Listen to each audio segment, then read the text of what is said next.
दैदेनगिरिफोरनो दान बान्था होयो काउन्सिलनिफ्राय बेबायदियैनो जोंनि बिटिसिआबो बिटिसिनि सिङाव थानाय जेसेबां भेन्सार स्कुल कलेजफोर दङ बे भेन्सार स्कुल आरो कलेजफोरखौ नायनांगौ कार्बि आंलंनि बायदि होननानैबो जोङो गोबां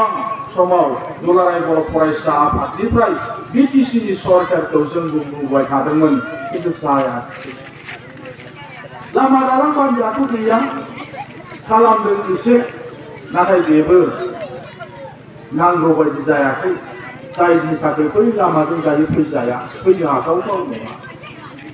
क्वालिटि गैया बोसोरसे उनाव गुगानाय बेफोरबायदि खामानिफोरखौ जों जेयानो जाया मानो बेफोर जालांबाय थागोन हारसिगोन गोदान सरकार फैयोब्ला दा गोदान सरकारखौ जोङो मानो लाबोनांगौ बे बाथ्राफोरखौ जोङो बुजिलायनांगोन मानगोनां रायजो राजाफोर जोंनि खाथिनिनो सासे मानसि आं नाम मख'ला बिथाङाबो दिनै गोबां रोखोम बाथ्रा बुंदों ससियेल मिडियायाव नुदों बिटिआर एकाउन्ट जेबो गैया होननानै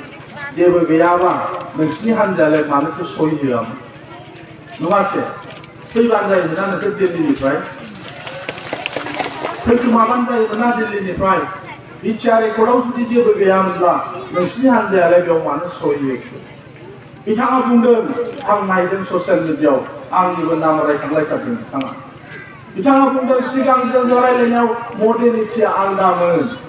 एकर्ड खालामबानि मडेलिटिया आलदा होनना बेबायदि जायो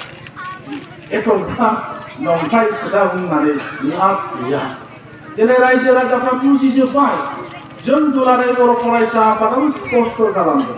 एनडिपि प्रग्रेसिभआबो स्पष्ट खालामदों मानगोनां रन्जन दैमारियाबो स्पष्ट खालामदों एकर्डनि उनाव बिथाङाबो मोननैसो गामियाव मेल मिटिं खालामदोंमोन ससियेल मिडियायाव नायफिनोबा नोंथांमोनाबो नुगोन बिथाङाबो मा बाथ्रा बुङामोन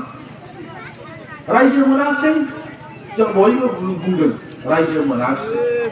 इउनियन टेरिटरिबो जायाखिसै अट'नमास स्टेटबो जायाखिसै जेरै कार्बिफ्रा बिगासिनो दङ जोंनो अट'नमास स्टेट नांगौ होननानै बेबायदि अट'नमास स्टेटबो जायाखै माबायदि जाखो बिटिआर होननाय मोनसे एकर्ड जाबाय माखासे मानसिफोर बिपिएफनि मानसिफ्रा बुंदों पार्लामेन्टआव बिलानो पास जायाखै बे एकर्डआ आइनानो जायाखै कनस्टिटिउसनेल जायाखै सांबिधानिक जायाखैनो बियो सोरबाया मिथिनानै बुंदों सोरबाया मिथियालासिनो बुंखादों बिपिएफआ 37टा समष्टियाव 37 समष्टियाव बिथांमोना दिनै बिसायख'थियाव बाहागो लानायखाय गावसिनि हान्जाया देरहानांगौखाय मिथिबाबो मिथियै जानानै बिथांमोना रायजो राजाफोरखौ गोनो गोथो खालामनांगौनि थाखाय बेबायदि बुंथिगासिनो दङ बेबायदि बुंथिगासिनो दं बे जोंनि जि एकर्ड जाबाय थाखानाय बिटिसिआ जेरैबायदि 6 शिड्युलमोन जोंनि बिटिआरआबो एखे आयेनजोंनो बे 6 शिड्युलावनो बानायनाय जाबाय बेखौबो खालि